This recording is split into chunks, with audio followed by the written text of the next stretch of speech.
MindShifter Audio Blog, a place for your mind to grow. The power of a Walmart cashier.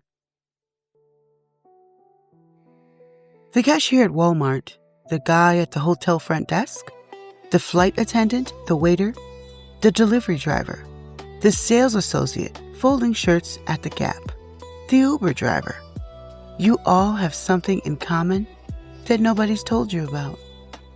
You have power, real power, the kind that changes trajectories, the kind that saves lives. And most of you have no idea.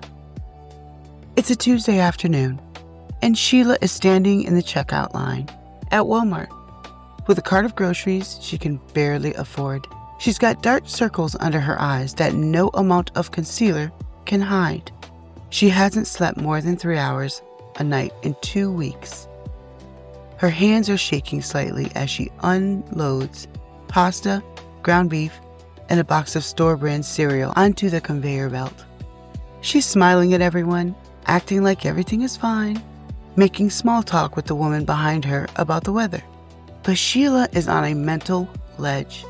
She's got a bottle of pills in her medicine cabinet at home and a plan she's been refining for 3 days. She's convinced herself that her kids would be better off without her, that her husband would move on, that she's a burden to everyone who knows her. She's going through the motions today because that's what you do when you've already made the decision. And then she gets to the register.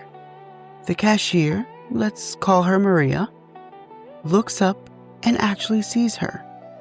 Not just processes her, sees her. "How's your day going?" Maria asks. And it's not the robotic customer service question, it's genuine. Sheila gives the automatic response. "Good, thanks." Maria scans a few items, then pauses. "You know what?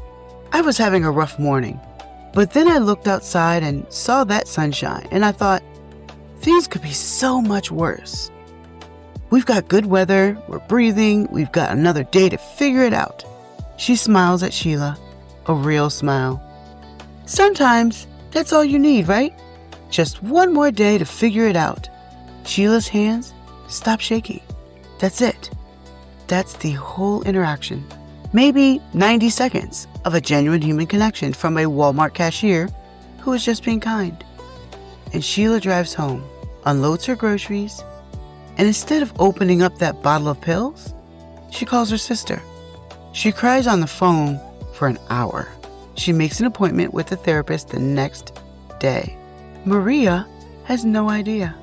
She went home that night, made dinner, complained to her husband about her feet hurting, and never thought about Sheila again. But she saved a life. Victor is sitting in seat 23B on a flight from Chicago to Atlanta. Wearing a button-down shirt he's already sweated through twice, he's got a carry-on in the overhead bin with 3 different outfit options because he changed his mind 4 times this morning. He's 37 years old, and he's about to meet his biological family for the first time. He was adopted at birth, grew up in a good home, but there's always been this hole, this question mark. 6 months ago, he did a DNA test. 4 months ago, he got a message from his half-sister he didn't know existed. 2 weeks ago, they planned this meeting. He's already planning his exit strategy. He'll get off the plane, go to the gate for the next flight back to Chicago, and text his half-sister that something came up, that he's sorry, that maybe another time. The flight attendant comes by with a drink cart. Victor orders a ginger ale he doesn't want, just to have something to do with his hands. She notices him, really notices him. "First time in Atlanta?" she asks. "No," Victor says. "Well, kind of. I'm meeting some family."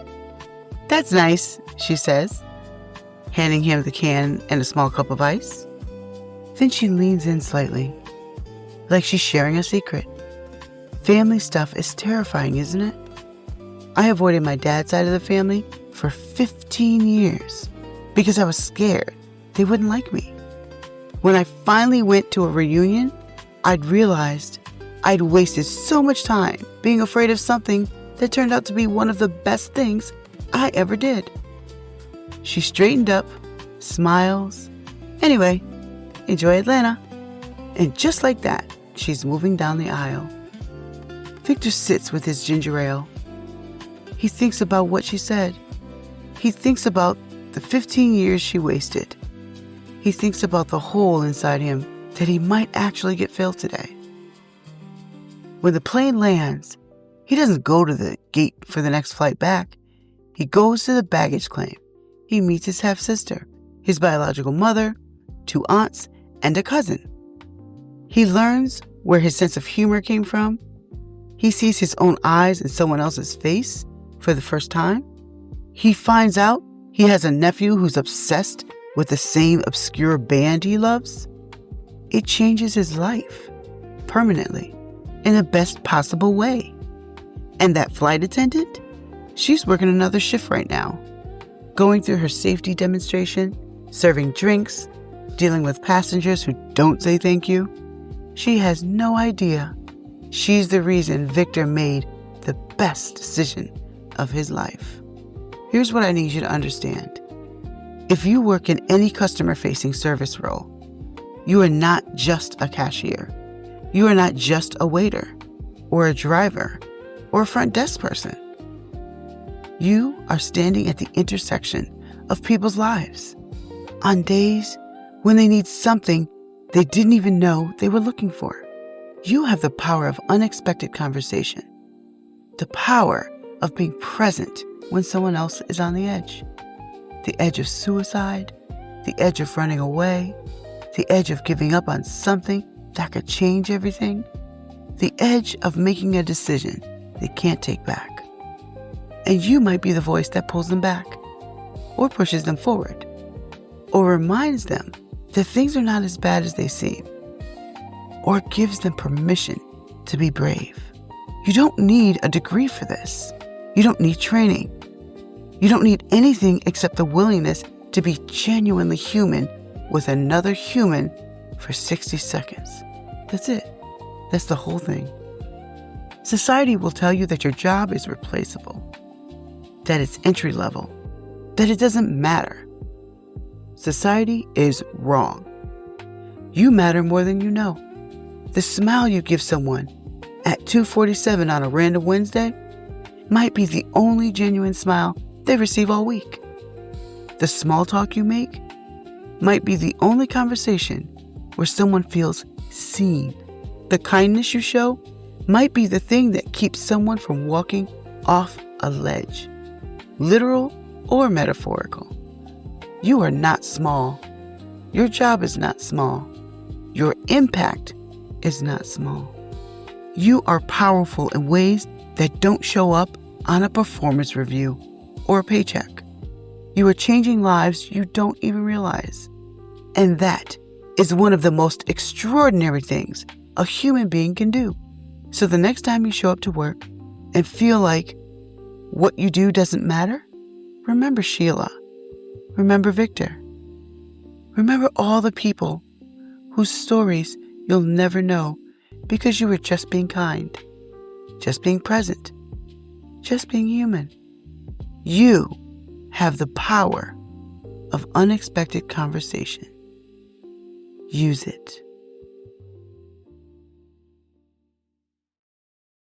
The MindShifter Audio Blog, a place for your mind